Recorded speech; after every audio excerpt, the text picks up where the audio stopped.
This is a quick how-to video on assembling the Frog 67. If you're like me and you purchase the bike online, it comes in a box and there are certain parts that need to be assembled because otherwise the bike doesn't fit in the box, like the pedals, the mudguard, the handlebars and the reflectors and some accessories. They need to be assembled.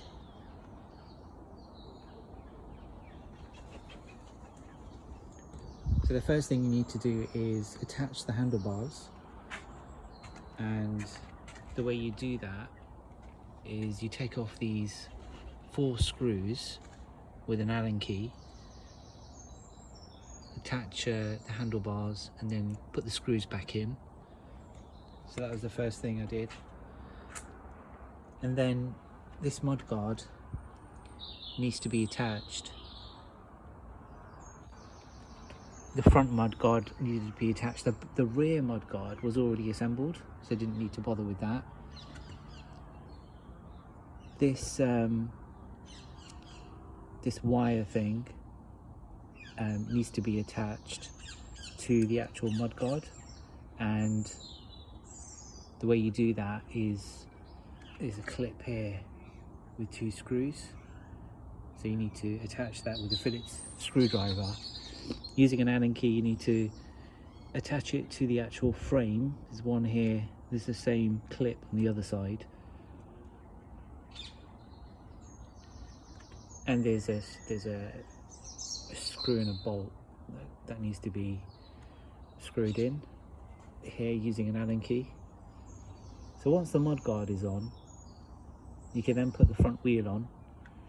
There are 2 plastic things on the wheel that just come off, and then you put the quick release axle through the wheel and then attach the wheel to the frame.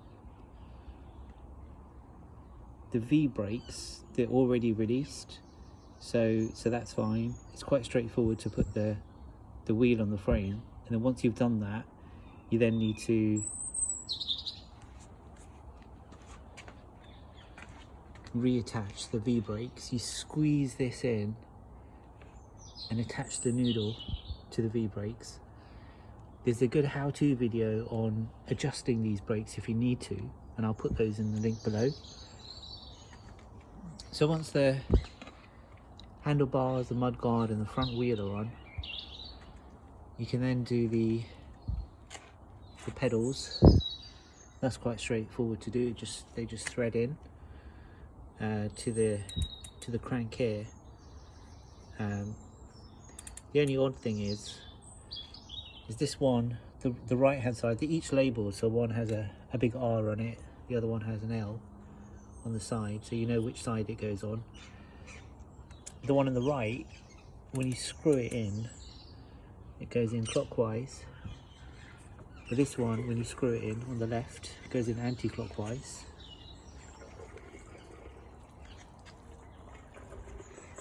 And then the last thing to do is just to put on the reflectors.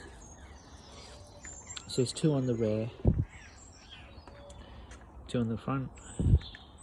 There's the bell and reflector on the rear here, which just clips in, and the reflector on the front. So the reflectors on the wheels, quite straightforward to put in. It's just a clip on the back and you tighten the screw, and then that's it. That's it. Then it's assembled, all done.